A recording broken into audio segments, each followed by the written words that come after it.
Okay, well, the team effectively started in 2005, so we've been a team going on, 8 years now, going into our 8th year. And the team started with just 4 members originally, and just kind of expanded from there over the years. They started off as just a really basic style team that you'd find at most any airsoft field. And as it grew and they started seeking out military style training and going to these bigger events, and now we have over 25 active members of the team, and we're going to major events every year. Well, that was, I was at Bad Karma. I had just recently gotten involved in the airsoft, got interested in it. And I was hearing the usual hubbub from other people who are not gun devils.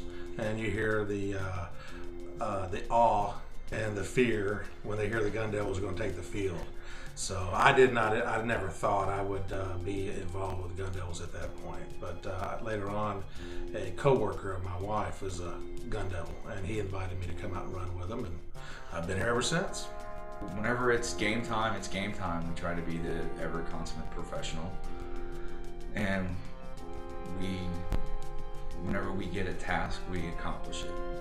I first found out about the Gun Devils at a local play date.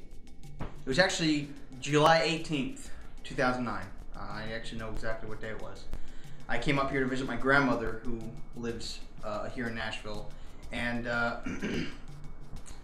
found out about Bad Karma, went out there, brought my airsoft gear with me, and started playing around and saw a group of guys running around out there that looked just totally different from anybody else playing. They had a different level of professionalism, a different level of realism. They took everything a lot more seriously. It showed me the true arena of milsim, and that was what really drew me to them.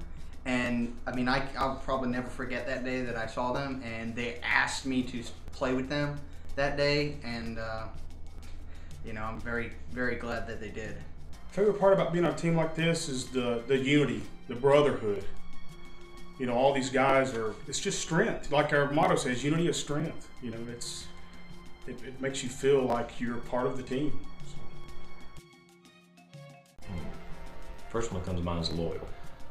These guys, once we get on the airsoft field, I know someone has my back. But also even off the field. We're friends, we're brothers.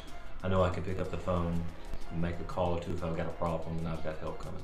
But one of my favorite parts of being on a team like this is the brotherhood that we share on the field and off the field. You won't find a better group of guys that are there for each other.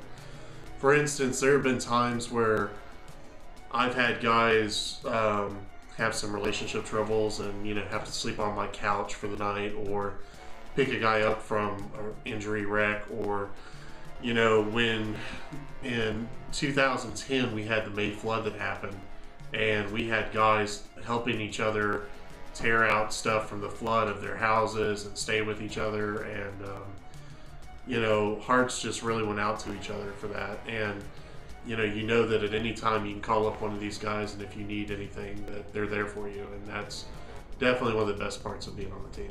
We're like a bunch of brothers.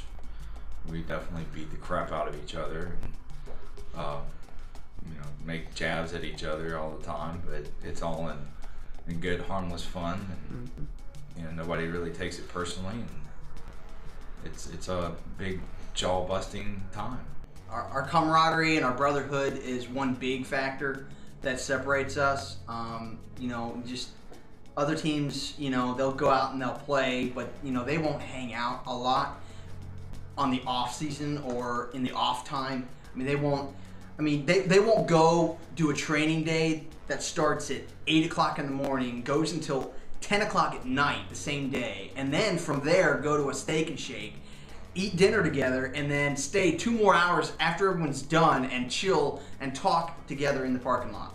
Other teams don't do that.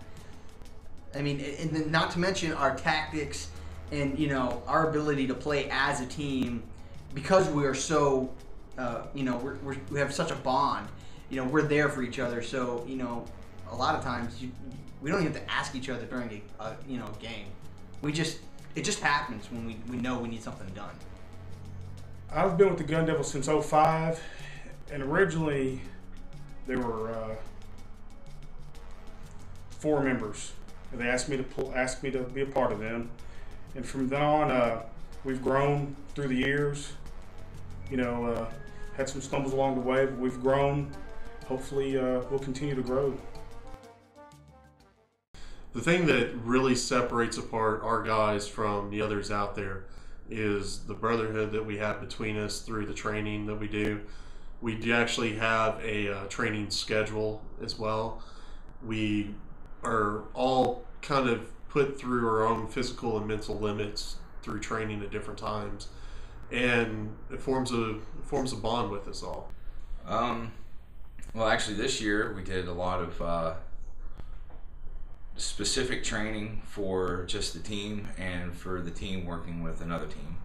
Personally, I try to practice my speed reload drills, my tack reloads. I do a lot of rifle to pistol transition. I also practice,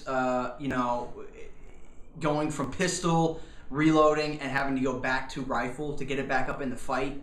There's a lot that I try and train over and over just to get more repetitions in. I also try to do as much cardio as I can. I try and start drinking water before the event, probably a month ahead, because hydration is very key in an event like this, especially if you're not in the peak physical condition that you could be in. I do a lot of transition drills, between my pistol and my rifle, and rifle to pistol. I do some hiking to get my cardio up, especially try to find a higher altitude hiking and pretty much things like that. Well, I'm probably, if not the oldest member on the team, I'm at least the second oldest. And for someone like me, that means I have to train a little bit more physically, work my cardio, get out and walk, get out and swim. I'll carry my equipment on me when I'm around the house to get used to the feel, the weight, so I'm not out of breath as fast, as I can't keep up with the young folks that are on the team. A lot of extra hydration early on. I'll start hydrating a week before an event just to make sure I'm good and got my fluids up ready. Training starts probably a basic operator's course. It's a good refresher of just basic tactics and so forth. We go on from there to advanced operators course, of course, and then once we get the actual team that's going, we have training days throughout the spring, throughout the summer, some of them in like 110 degree heat, where we actually work together in our fire teams for our ring. I think that was like the best thing ever. It was extremely difficult for me personally to work it into my schedule, but I made it happen. You can take any 4 patch guys on our team, put them together, they'll perform very well. I know some teams have 2 or 3 guys that work really well together, maybe even a couple more, and for the most part, everybody else just kind of does their own thing. Our team listens to orders, they do what's in the best interest of the team at all times.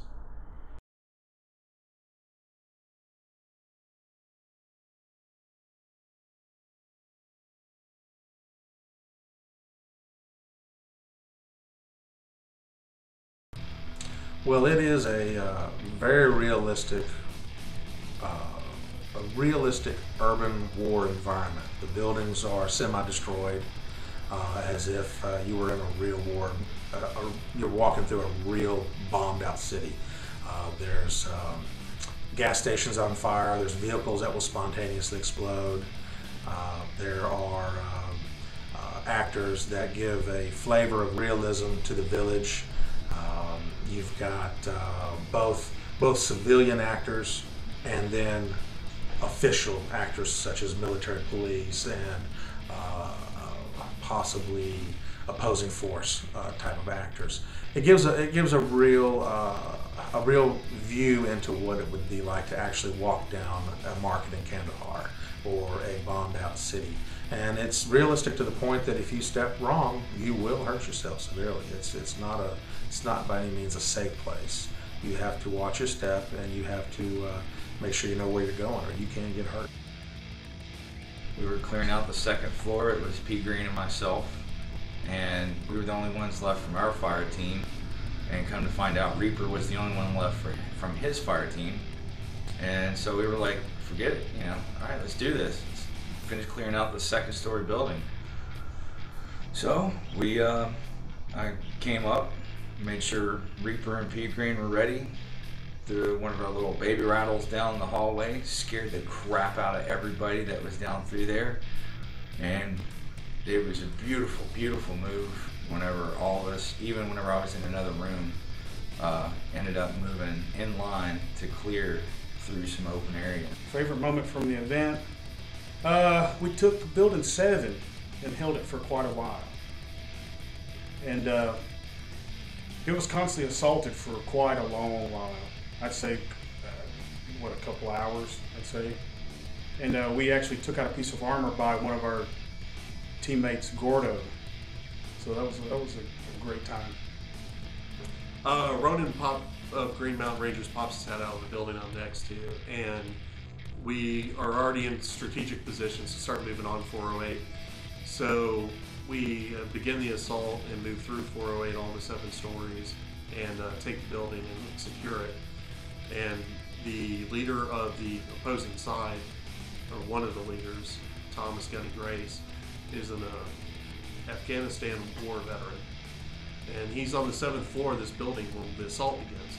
Sees the assault, and he saw that the building was going to fall, and he basically was on the roof with a pistol and saw our guys coming up the stairs, covering the back side of the stairs and the forward side of the stairs. And he knew that he was going to get shot pretty soon. So he leaned over to fire a shot, and 2 of our guys engaged him center mass and take him out. Throughout the Saturday morning, we had to clear out Building 7, secure that as a forward operating base. So rushing in through that, clearing the building, securing the building, was probably my favorite of the day.